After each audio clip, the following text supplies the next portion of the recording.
Whenever the president visits Miami, there is only one place put on alert, Jackson Memorial Hospital. It is the one place left to go in a life or death emergency. All the other trauma centers have closed because of malpractice lawsuits. Now Jackson is so overwhelmed with patients that many don't get the help they need when they need it. I spent 24 hours there, and that was enough.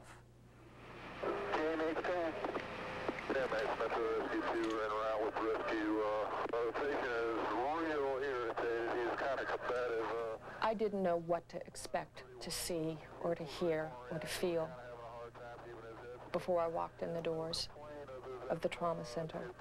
You need to brace yourself. Every person there, practically, is in a life or death crisis. The doctors are working against time, trying to save them, and fighting the system. JMHK.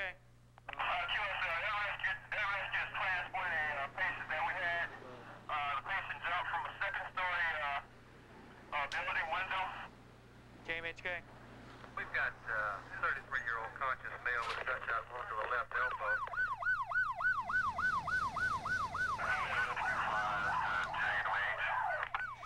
We are living right now on the very edge of an explosion in our emergency room.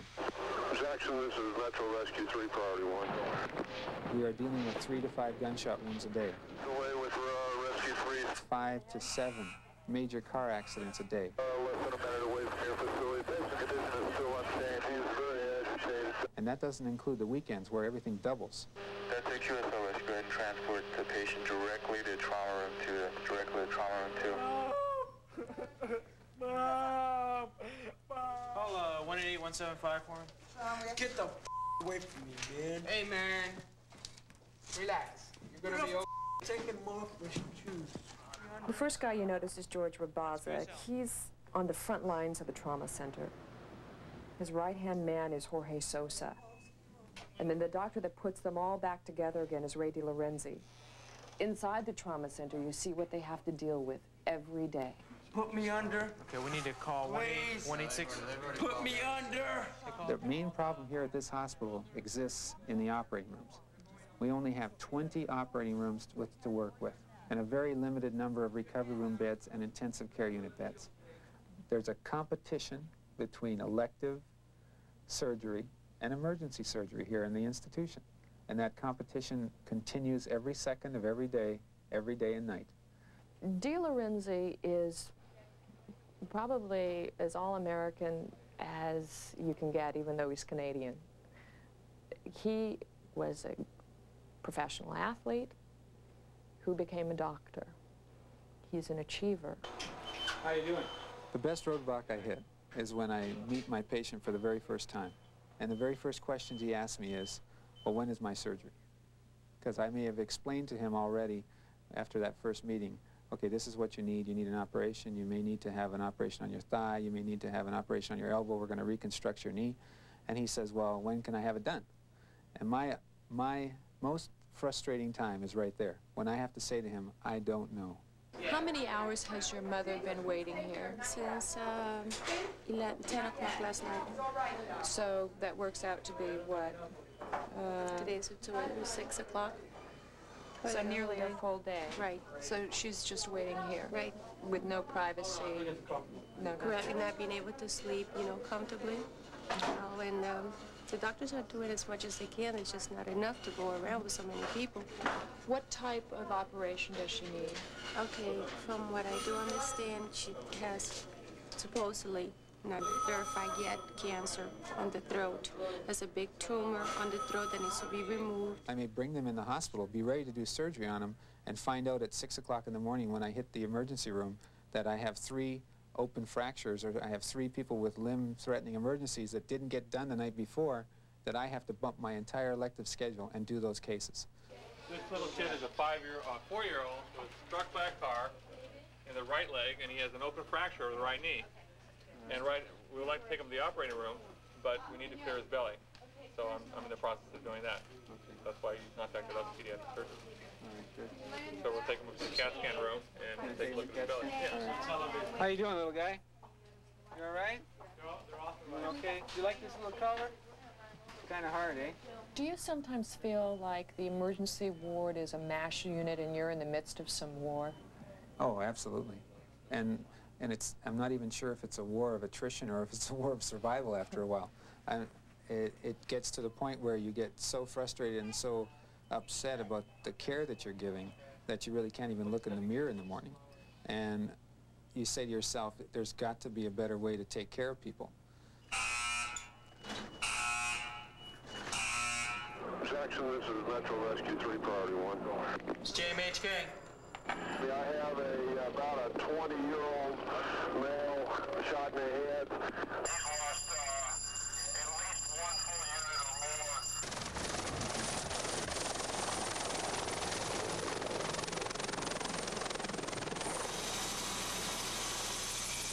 We got a pulse. Real steady. Sometimes it gets really, really busy, and it's tough because physically you get tired. Okay. Okay, go. Sounds good. This was a patient who had no vital signs at the scene with a bad gunshot wound to the head.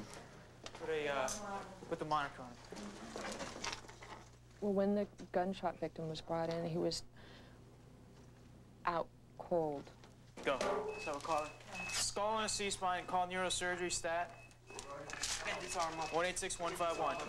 You could see the concern on everybody's face. What do we got on the monitor? I can't. 150, but you have a pulse. What do we got? Okay, go ahead. CPR. Mark, on this. Give him fluid. Open up the fluids. It was hard to watch. It was fascinating to watch. Let's get our skull and our C-spine.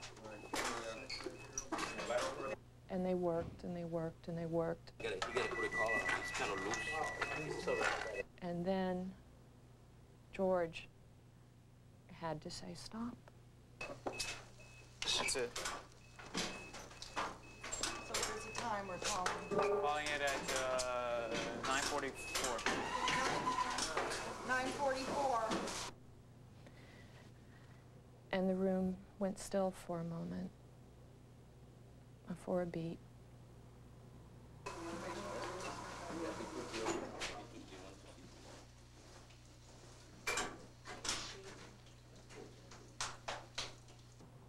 And all these very objective medical people were affected. And I was. And we realized that this person had just died with us. We saw a man die tonight. Right. Are you used to it? No, nobody's ever used to it, especially when you have to speak to the family. That's usually the worst part of the whole thing. Who is it? Is it a sister or what? His mother. Who else? You know, there's always that doubt, did I do something wrong? Is there something I could have done that we could have saved this patient? You always ask yourself that, of course. Did you ask that yourself that tonight? Sure. No, no, All right. no, We tried to do everything we could. He had no blood pressure by the time he got here. It was a bad shot to the head. Okay? We tried everything we could. He passed away.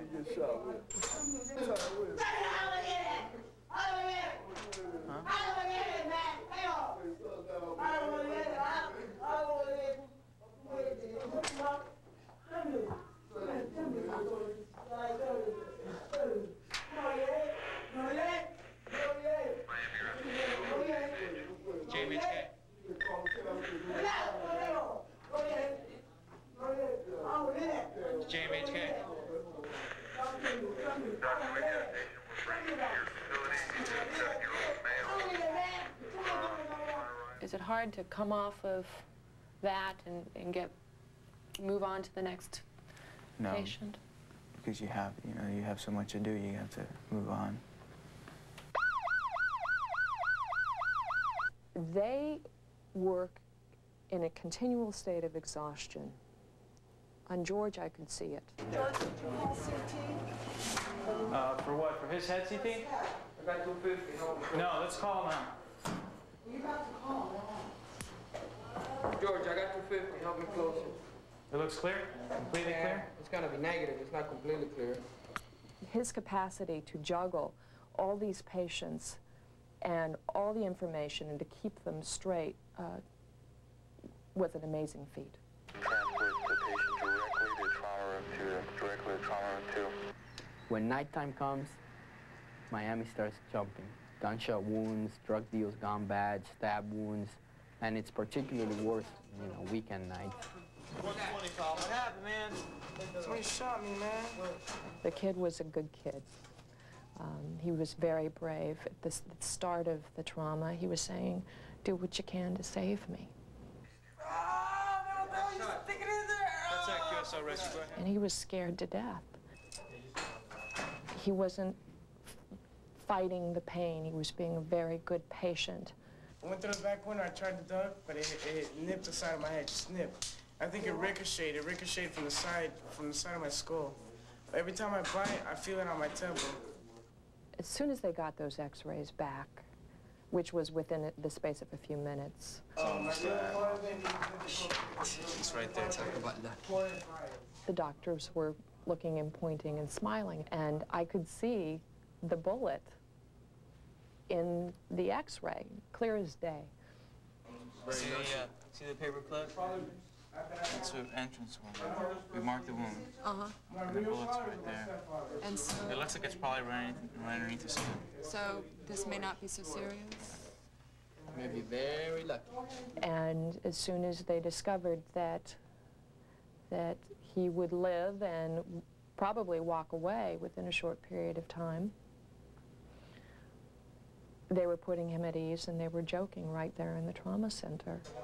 Lucky dude. Everybody that you knew. Gangs, man, it's all gangs, mixes, man. Wait, your middle name is Lucky. No, my middle name's Vinicio. No, Mark is Lucky. And I could see what an incredible doctor and human being Dr. Sosa was. Am I all right? Just I just don't want to. Am I all right? Are you all right? Yeah, I feel everything all right, but just want to You're all right. check and see. I can move every part of my body. I don't know what the heck's You're going okay. on. You play lottery? No, man. Buy a ticket this week. All right, I'll buy the ticket this week. You may win. Again, you've been here a year and a half about? A little over a year and a half. Do you feel you've aged more than Oh, a sure. year and a half? We have all aged. It's incredible how much you age. You lose your hair, you get wrinkles, you feel overwhelmed and tired and old. Sure. And next year is going to be worse. The volume just keeps growing and growing and increasing. And we don't see the end to it. We are essentially at the front lines and just see the onslaught. We just have to handle it. After your residency, do you think you'll stay with trauma That's centers? what I plan to do, but that's not common. JMHK?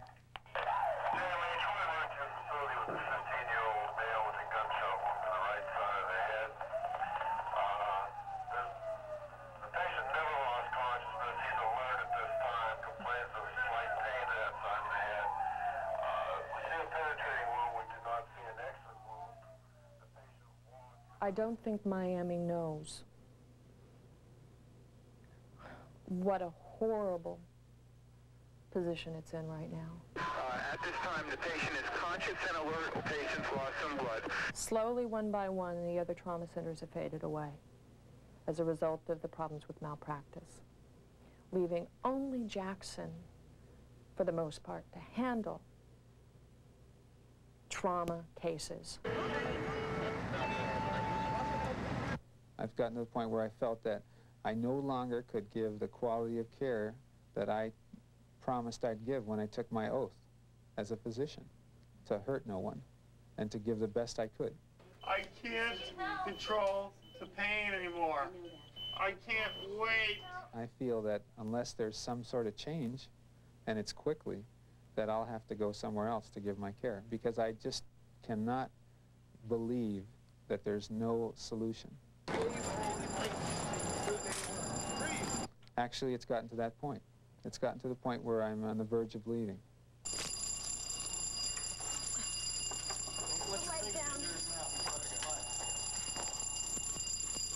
32, priority 2 to JMH.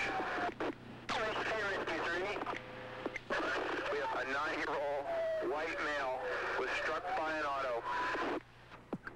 Just this week, Dr. DeLorenzi sent me a letter. He is leaving. Starting June 1st, you can find him at the Indiana University School of Medicine in Indianapolis.